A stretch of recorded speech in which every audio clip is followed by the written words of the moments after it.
জয় মা।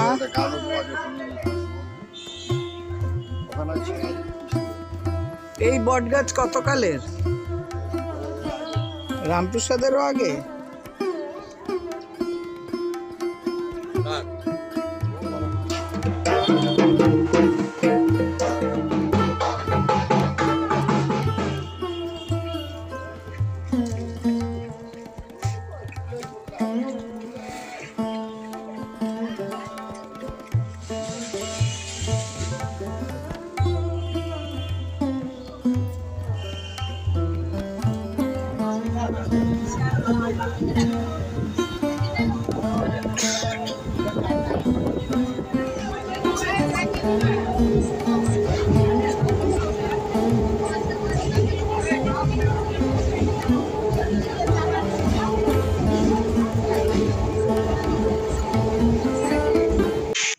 ব্যান্ডেল থেকে ব্যান্ডেল নৈহাটি ট্রেনে উঠে নৈহাটি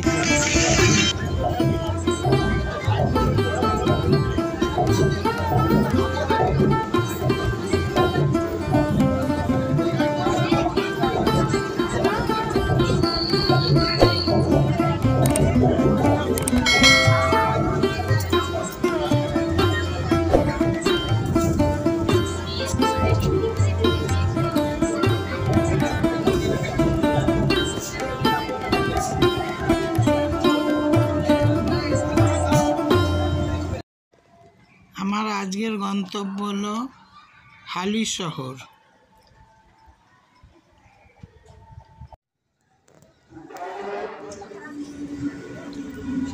গেদে লোকালে এলো, এবার চাপবো গেদে লোকালে।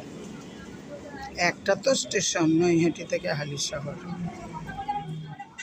নমস্কার বন্ধুরা, আজ একটা নতুন ব্লগে আপনাদের স্বাগত।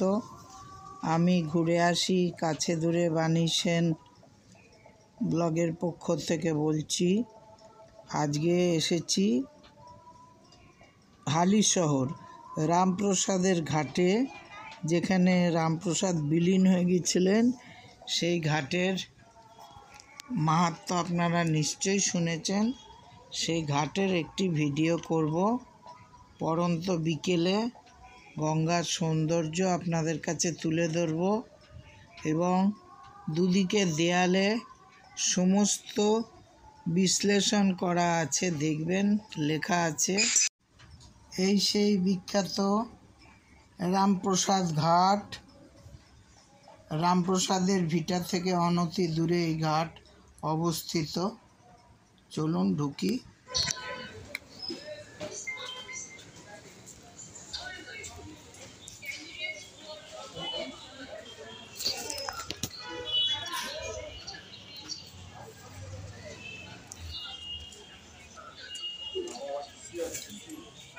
জয় বাবা ভোলেনাথ।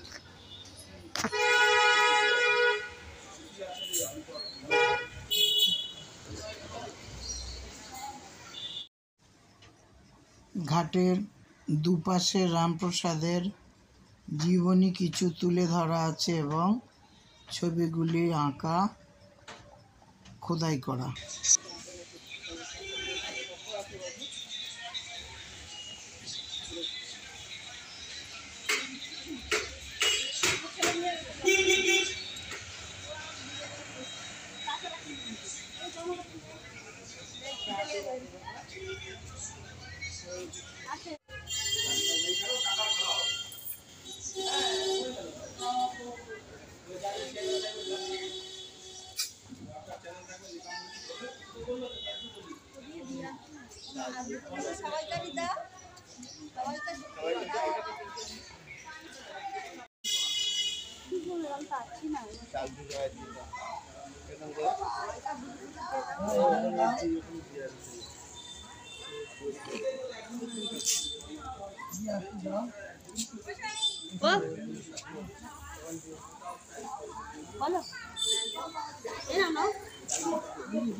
এই সেই পবিত্র বিখ্যাত রামপ্রসাদ।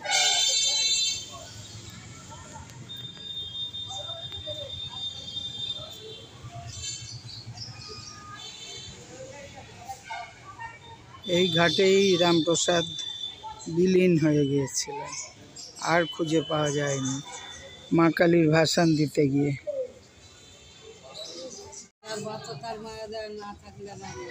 আমরা কি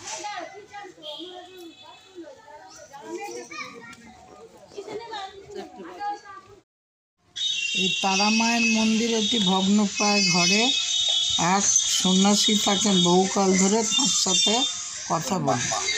হ্যাঁ, মূর্তিটা উনি নিজে তৈরি করছেন। হ্যাঁ, সেই মূর্তি নিয়ে উনি ডুব দিয়েছিলেন আর ওঠেনি, লাস্ট এইখানে এই সিন আছে, বুঝলেন তো?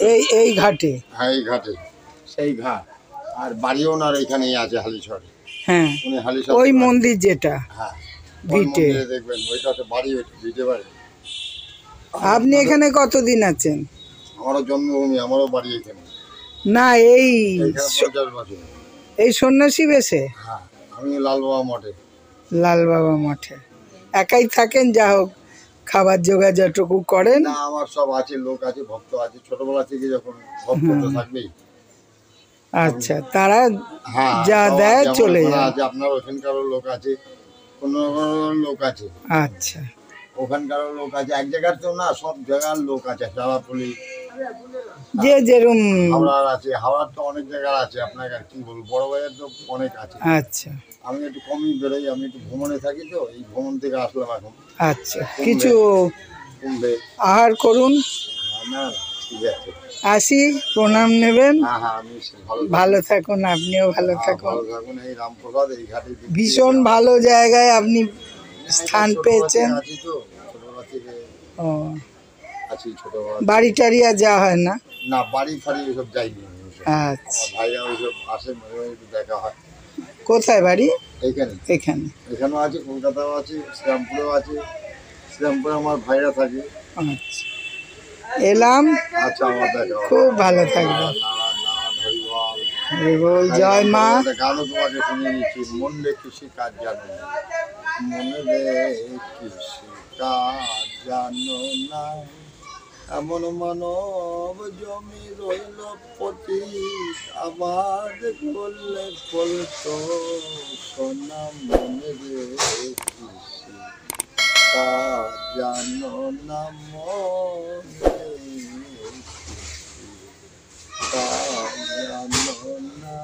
আর একটা হোক রামপ্রসাদী গান, দে মা তবিলদারি বা যে কোনো।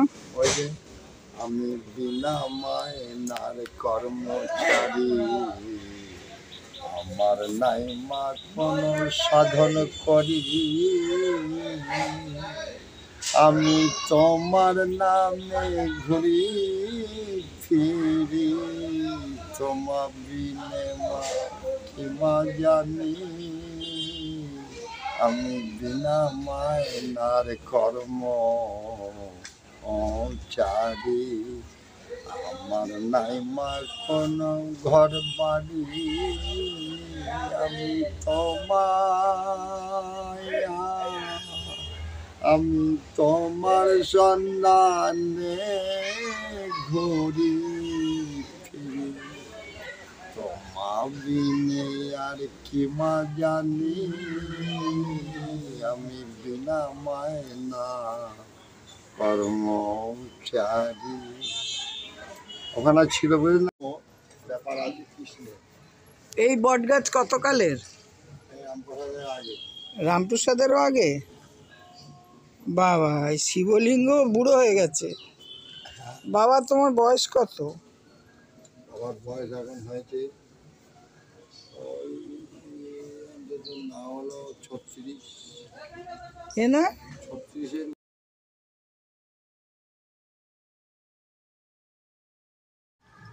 চলুন ধীরে ধীরে এবার ঘাটের দিকে যাই। বিকেলের আলো পড়েছে।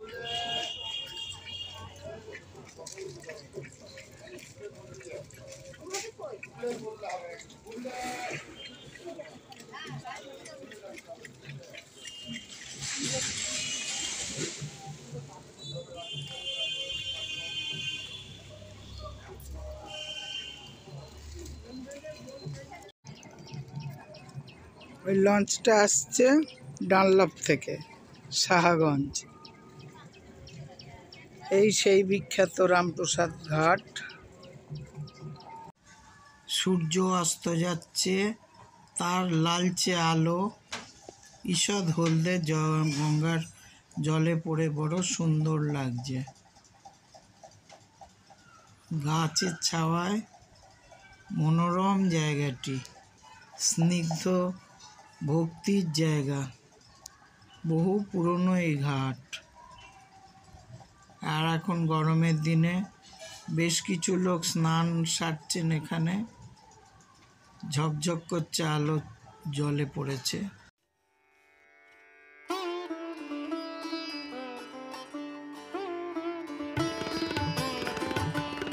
যেটি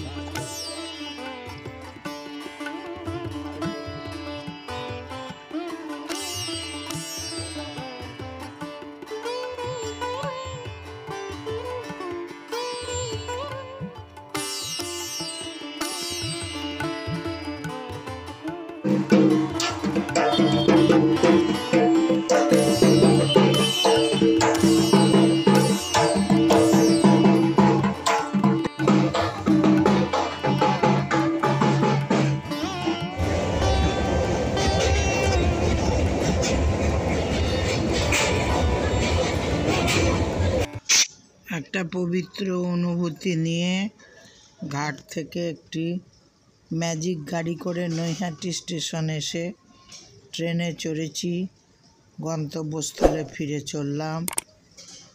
ভিডিওটি শেষ করলাম। ভালো লাগলে লাইক, শেয়ার ও সাবস্ক্রাইব করবেন। নমস্কার।